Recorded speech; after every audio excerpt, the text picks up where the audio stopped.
Hello, everyone. Today we're going to be talking about laws that affect juvenile new drivers.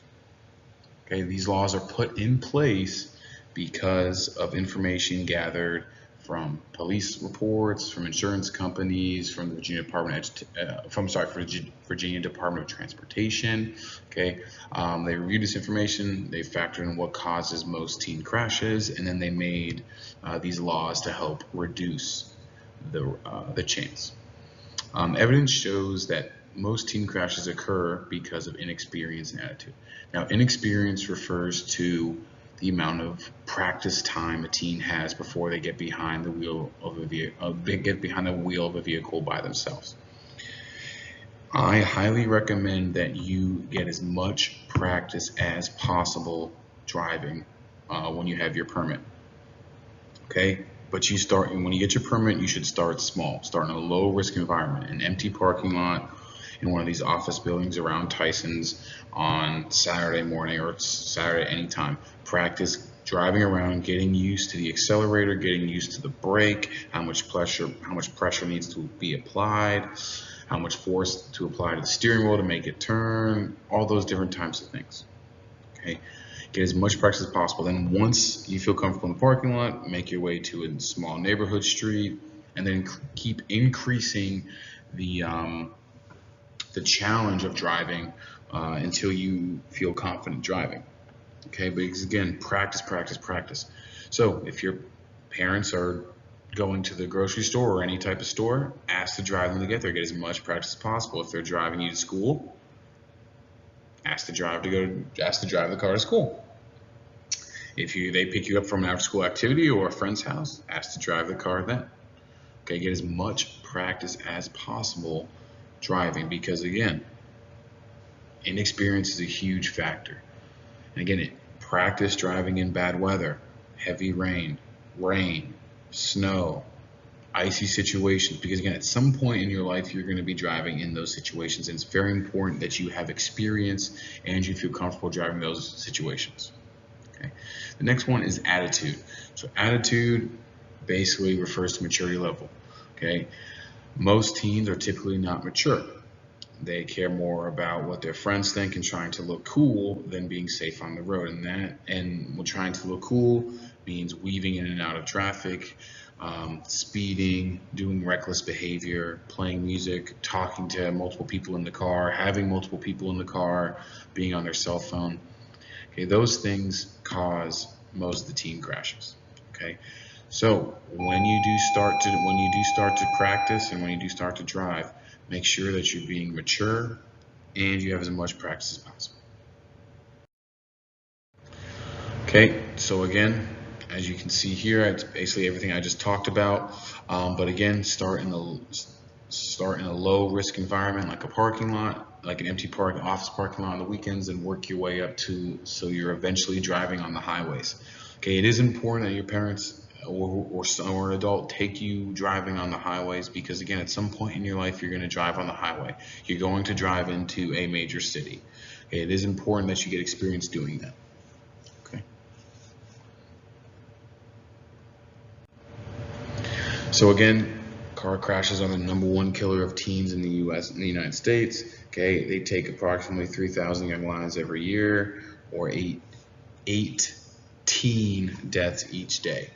Okay, so again, just please make sure that when you get behind the wheel of a vehicle, that your whole focus is on driving safe. Okay, do not be distracted by your passengers, your cell phone, your radio, your music, trying to look cool, trying to race somebody to get somebody's attention. Okay, please be safe. Okay, so again, now the graduated driving license, okay, also known, graduated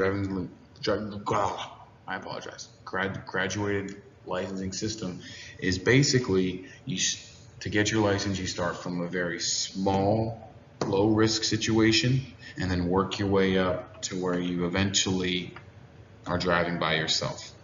And again, the first step to get to in your licensing process is being 15 and a half and parent permission to go to the permit and attempt to take your permit test. Okay, so again, the licensing process is a long process, but it's there it's meant to increasingly get more difficult as you meet each step and successfully pass each step. Okay, so again, some graduating licensing laws. There is a restrictions for driving at night, which we'll go over here in a second. There is a limit of number of team passengers, which we'll go over. Okay, now, for your learner's permit, you must hold your learner's permit for 9 months before you can get your license, okay?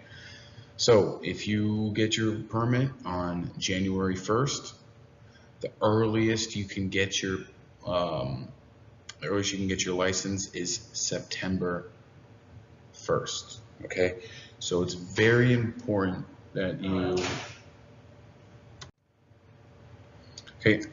so it is very important that you hold your learner's permit for 9 months. Again, that's the bare minimum, okay? So again, make sure you get lots of practice between those 9 months, okay? Now, I will give you a booklet that we will track your driving hours. And again, you must have at least 45 hours of supervised driving, okay? Again, it's supervised by an adult, okay, of your driving. Again, that will be kept track in your log. When you go to take behind the wheel, they will ask to see that log, and that is proof that you have at least 45 hours worth of driving practice. Now, with those 45 hours, 15 of those hours have to be after sunset, aka nighttime. So again, when you are driving with your learner's permit, make sure that you have practice in daylight and you have practice at nighttime. Okay, make sure you have at least 45 hours. I encourage you to have more than 45 hours.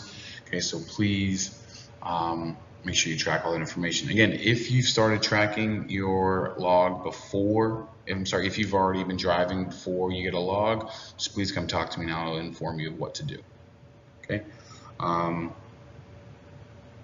again, if you get a ticket, you're going to have to go to driving school, and more tickets, more consequences. You know, tickets could increase in price. Your tickets could be suspended. Your license could be suspended. Your license could be revoked.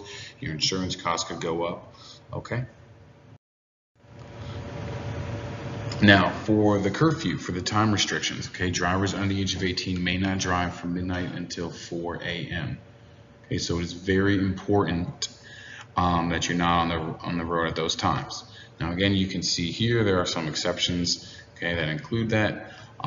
The old school resource officer at this school, we were talking about this law, and he said there's nothing good happens past midnight, and there are only 3 different types of people out past midnight. There are police officers, there are criminals, and there are drunks. Make sure you're not, and that's why you don't want to be out on the road at that time. Okay, so now there are restrictions on how many passengers you can have in your vehicle. Okay, so again, when you are under the age of 21, you can have no more than 1 non-family passenger in the vehicle. Okay. Now this is where the law changes after a year. So after you hold your license for 1 year, you can have 3 non-family passengers under the age of 21 in the following situations. You're traveling to and from a school-sponsored activity, a licensed driver 21 or older in the front passenger seat, or in the case of an emergency. Okay, so it's very important that you understand how many passengers you can have in a vehicle. Okay, again, if you've had your license for less than a year, only 1 passenger. If you've had your license for more than a year, you can have 3 passengers in the vehicle under the following situations, which I just talked about. Okay, and learner's permit holders, you may not carry more than 1 passenger under the age of 21. And again, I encourage you to adopt a no passenger rule for your first couple of months driving or your first year driving, because again, you're more likely to crash if you have passengers in the vehicle. Okay, as you can see here, teens driving with 2 or more teen passengers increase the chance of a fatal crash by 5 times. So again, as you can see in this graphic here, the more people in the car, looking at the radio, trying to turn up the volume. The driver is looking down there instead of looking at the road. Okay, everyone's distracted. Okay, so again, the more people you have in the vehicle, the more people, the more chance you're gonna be distracted.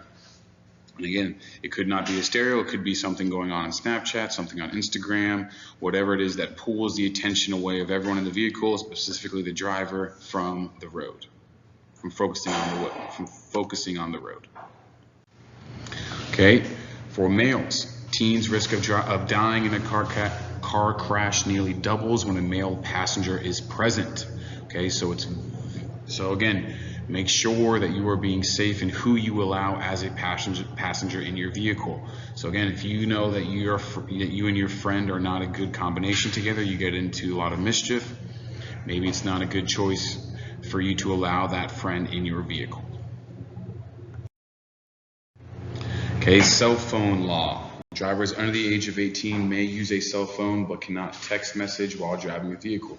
Okay, so think about that law. Think about that statement, whether you think it's true or false. Okay, the answer is false. If under the age of 18, no wireless devices, so that even refers to Bluetooth devices in your vehicle. Okay, and again, it is against the law for all drivers to send or receive text message. Don't forget to turn your cell phone off. Okay, I encourage you that when you are driving, that you turn your cell phone on Do Not Disturb, turn it off, put it out of sight. You put it in your glove box, put it in your center console, put it in your backpack, put it in the trunk, wherever it is, so that you don't see it. Because if you see it light up that you've got a notification, then you're more likely to look at it. Okay, so again, please make sure you put your cell phone away, and remember it's against the law for anyone under the age of 18 to have a cell phone out and in use. If you have any questions on this law, you can talk to me or you can talk to Officer Allen. Okay, so again, cell phone use increases the risk of crashes, near crashes 4 times. Text messaging increases the risk of a crash or near crashes 23.2 times. Okay, and we're going to be talking about this more when we get to distracted driving. Okay, if you have any questions on any of these laws or topics, please feel free to let me know. Thank you.